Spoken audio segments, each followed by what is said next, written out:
Quackhawks. It is Wednesday, March 18th, and this is our official third video update. First, I wanted to start off this video by telling everybody that this video is going to tackle things that have to do with mental health, and so I wanted to warn everybody that that's what we're going to be talking about. So if you're not in a place where you are ready to talk about mental health, maybe this video isn't for you, or it isn't for you right now, and it's something that you can come back to later. We're going to be talking about mental health, anxiety, depression, and self-harm, and so I want to make sure you guys know about that. Now, in saying that, what I've just done is given you an example of a trigger warning.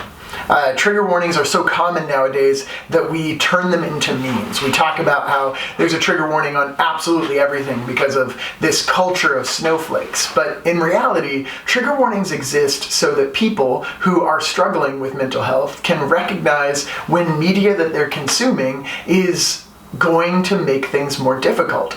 And when it comes to mental health, especially in this age of the coronavirus, it is important for us to realize the impact that the media we consume has on our mental health. So when we talk about trigger warnings in this situation, we're talking about how to recognize when media, like this YouTube video or maybe memes that you're looking at, are impacting you or impacting others that you care about. When we consume media that makes light of mental health, it makes it more difficult for us to recognize the seriousness that other people might be struggling with or that we might be struggling with. One of the biggest things that we deal with mental health is recognizing in ourselves and accepting in ourselves that we might have our own struggles with mental health. So, taking a moment, I'm going to allow anybody who is no longer interested in the video to turn off the video. I'll put some links down below into other videos that you can watch if this is something that interests you. But I wanted to warn all of you that this will be a serious conversation about mental health. With that being said, mental health is absolutely essential in this time because your normal is changing. And when your normal changes, when the way that you normally do things gets shifted, this is an instance of trauma. Whether you realize it or not, or whether you want to use that term, traumatic events can be anything from losing a loved one, losing a pet, to just switching houses or changing up your routine significantly. The way that that impacts you changes the way that your brain functions and the way that it deals with certain tasks. So when there's a huge shift in your sleep schedule, a huge shift in what your normal daily routine is, a huge shift in where you normally are from day to day, your brain goes into adaptation mode. And in that adaptation mode, it's saying, hey, there's a whole lot of new information coming in. I'm not necessarily sure what is good and what is bad or how to deal with all of that. So how do I figure all of this out? That mode makes us extra sensitive to things that could be harmful or difficult to deal with. So that's why I refer to it as a period of trauma. You are in a period where things are so vastly different that it is difficult for you to recognize what is good and what is bad. You might be going into your default mode, or a mode in which you feel like is totally normal. That might be that you're sitting back on your phone, you're texting your friends, you're playing video games. All of those are ways in which you're coping with this change of schedule, this change of life. You might be sitting there watching Disney Plus or Hulu or Netflix, and you might be sitting there consuming all of that media because that's your go-to way to cope. You might be, if you're like me, snacking a lot. I'm constantly going to the fridge, looking for food, knowing that it's easily accessible, which is something I would never do if I was just in my normal classroom. And so these coping mechanisms that you are going to, these default settings that you're relying on, may not be the best things for you. And in order to get out of that default setting, you have to challenge your brain to think differently. So, one of the best tweets that I ever saw about mental health was just saying, I believe that in order to get help for mental health, you should talk to professionals and you should absolutely seek medication if that is what is necessary for you. But I also believe that if you're not exercising, drinking water, and eating healthy, and having a good routine, you're not giving yourself a fighting chance. So I'm not saying that having a good routine or eating healthy is the cure for all of your problems, because that's not the case. What I am saying is it is a way to get you to the place where you are strongest so that you can combat these things. Right now, you might have been having this feeling of like, wow, there's so much new stuff. I'm really excited to try things out. I can catch up on my favorite Netflix show. I can level up in my favorite mobile game. However, you're going to hit a wall. And that wall is going to be the realization that this is not some sort of novel thing, but this is what it's going to be like at least until April 30th. So 5 weeks. And that 5-week period is enough for you to establish not just a new normal, but a new permanent normal. You're not just on vacation mode. You're saying to yourself, your brain is adapting to it and saying, this is what it's going to be like from now on.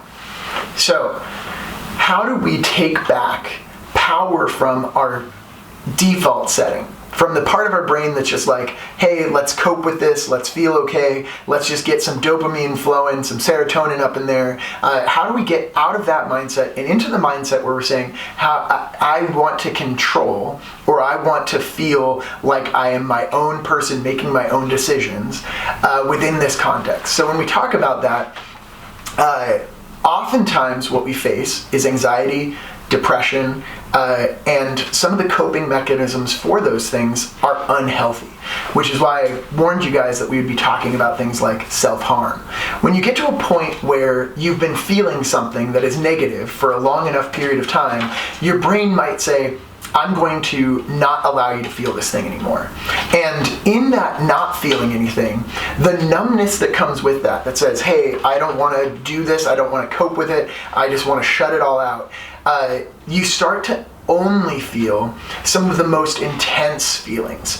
And you start to feel like those exceptionally intense feelings are all that there is.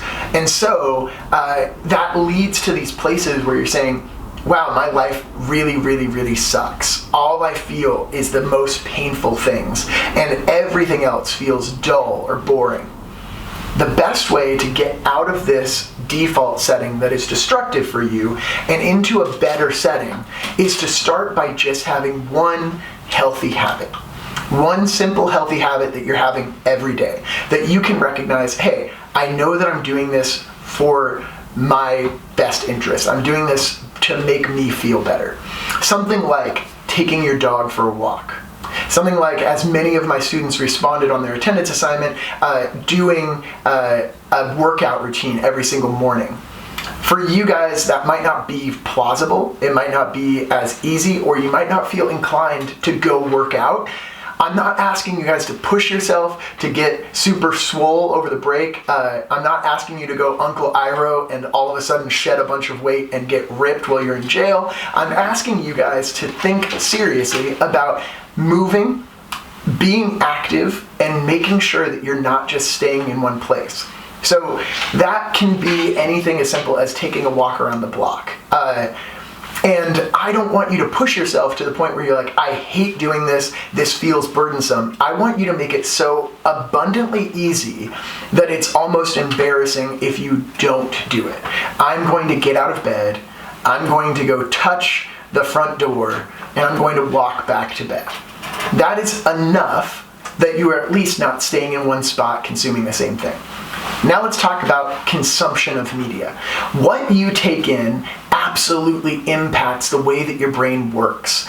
It is rewiring what you think is good. It is giving you stuff like, ooh, look, pretty explosion, happy colors, and also a message underneath it. And that message underneath it can be something as simple as, you need to buy new shoes. You need to look cool.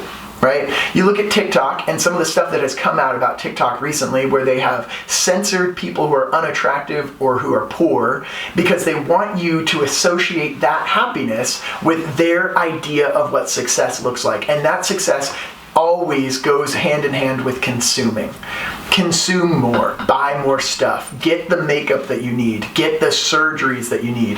All of that messaging goes hand in hand with this release of dopamine or serotonin, this feeling of like, hey, things are good. So if you're consuming media that does that, that's not challenging you, then you're going to get this sense in your head that you are not good enough.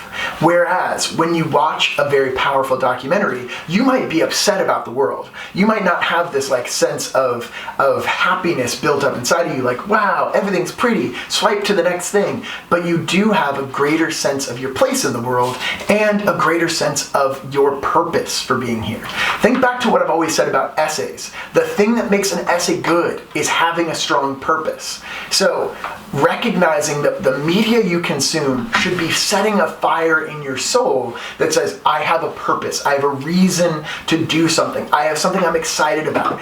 Anything from, there's a Hulu show with Amy Poehler and I can't remember their actual names, but where they just make stuff that challenges you to go and do something, that's telling you you can and it's good for you to get up and to do something else, rather than telling you, hey, look at this, buy this, it's good for you.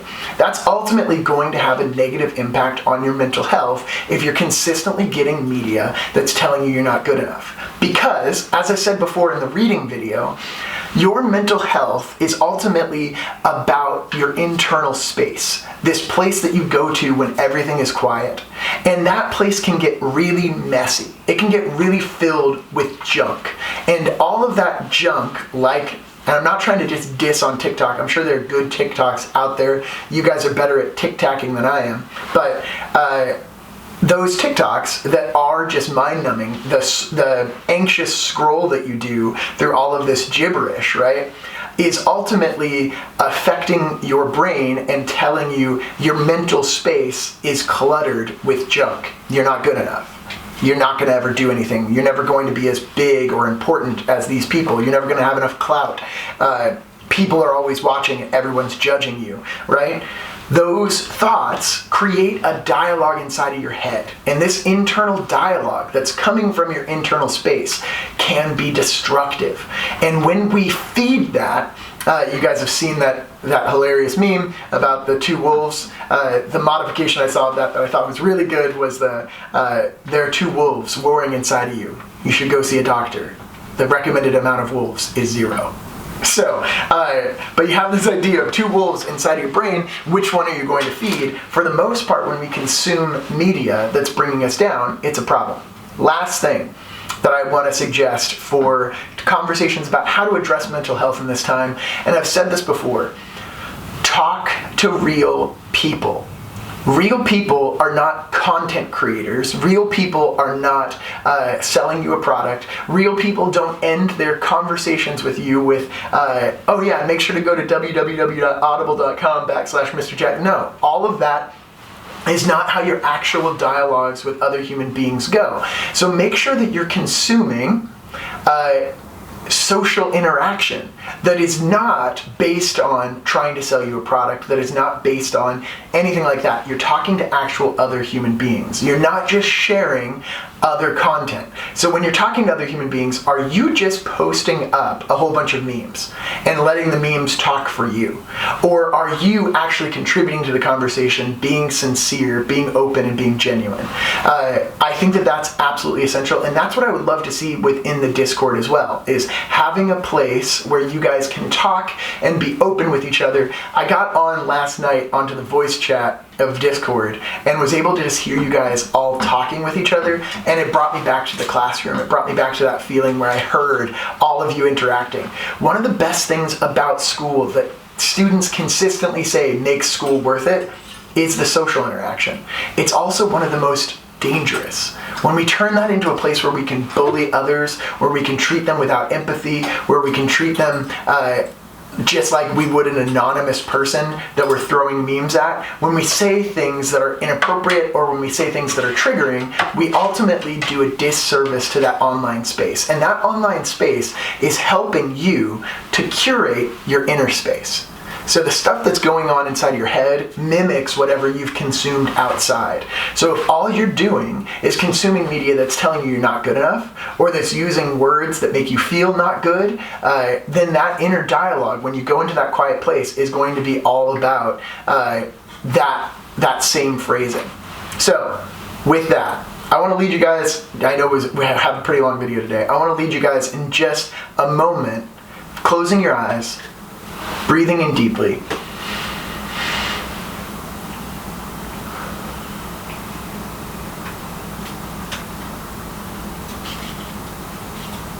and listen carefully to this internal monologue.